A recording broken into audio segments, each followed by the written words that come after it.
요한복음 어제 읽어보았던 1장의 말씀은 요한복음의 서론의 성격이죠.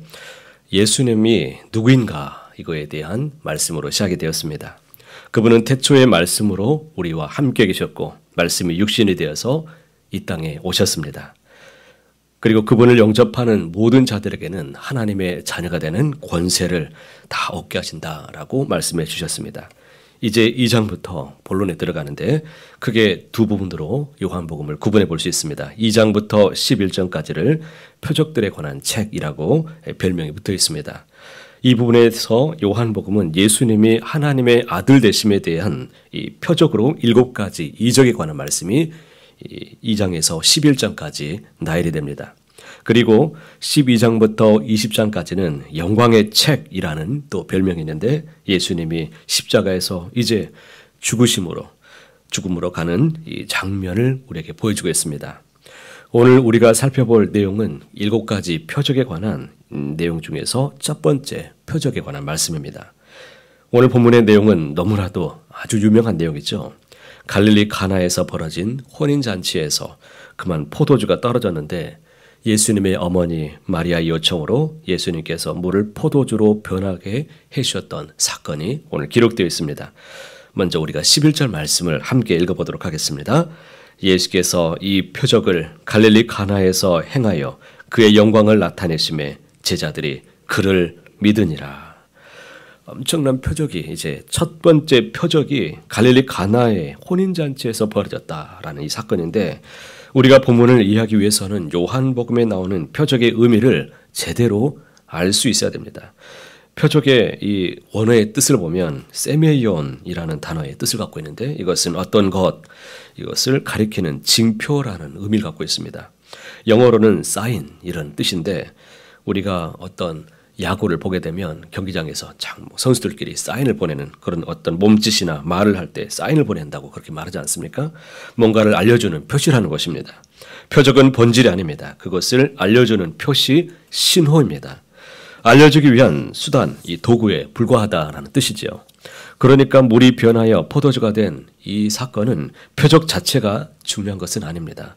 우리가 성경을 잘못 읽거나 그렇게 이해하게 되면 물이 변하여 포도주가 된 이 자체에 자꾸 관심을 기울이다 보니 이적만을 자꾸 기억을 하고 있습니다. 자, 사실 이것이 오늘 이야기의 본질이 아님을 제가 먼저 말씀을 드리고 시작하는 겁니다.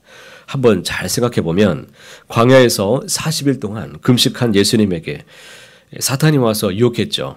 이 돌들로 떡덩이로 만들어 보라라고 요청했습니다.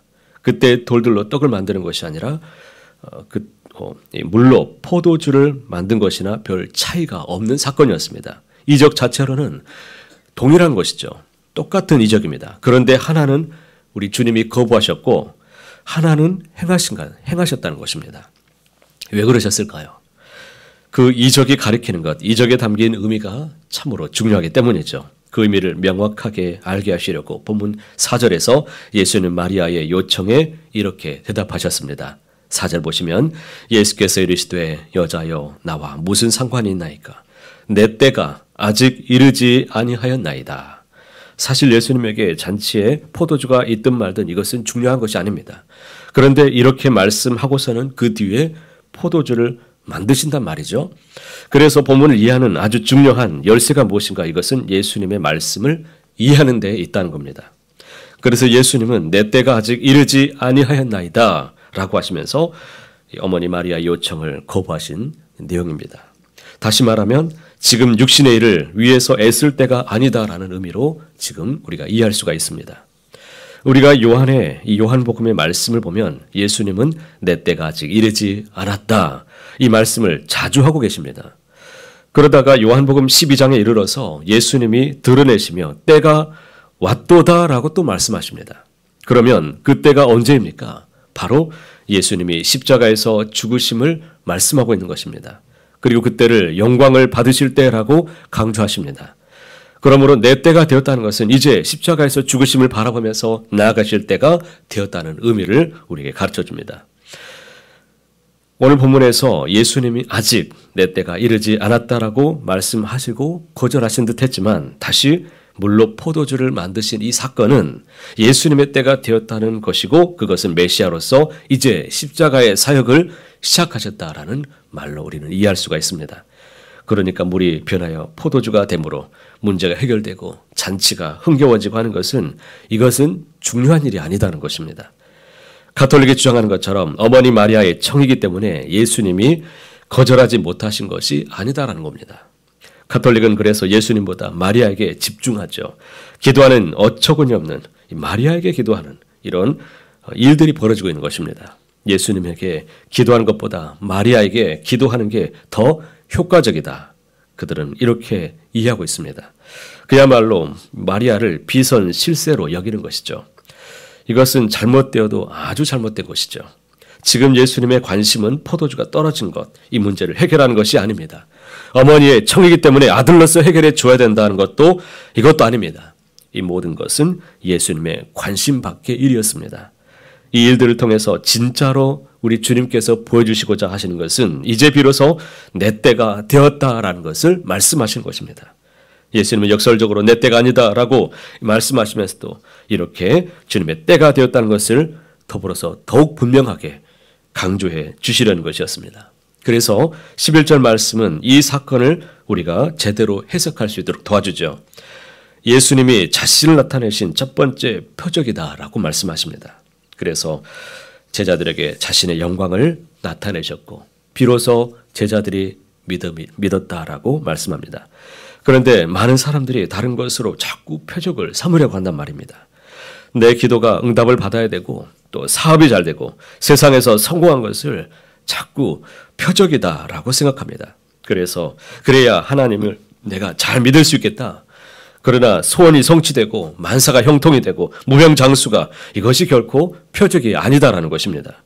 그래서 뭔가 잘 안 되면 하나님을 의심하고 자꾸 우리의 믿음이 흔들립니다. 왜? 하나님은 계시지 않는 것입니까? 우리의 표적은 우리의 오직 예수 그리스도 그분 자신이심을 꼭 기억하시길 바랍니다. 십자가의 능력이고 이것이 바로 영광이고 그 십자가를 믿는 믿음이 우리에게는 참된 믿음입니다.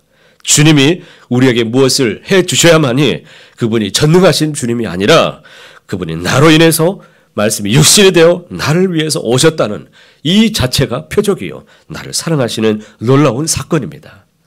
내 삶에 어떤 기적이 있든 없든 축복이나 문제 해결이 있든 없든 간에 상관이 없습니다.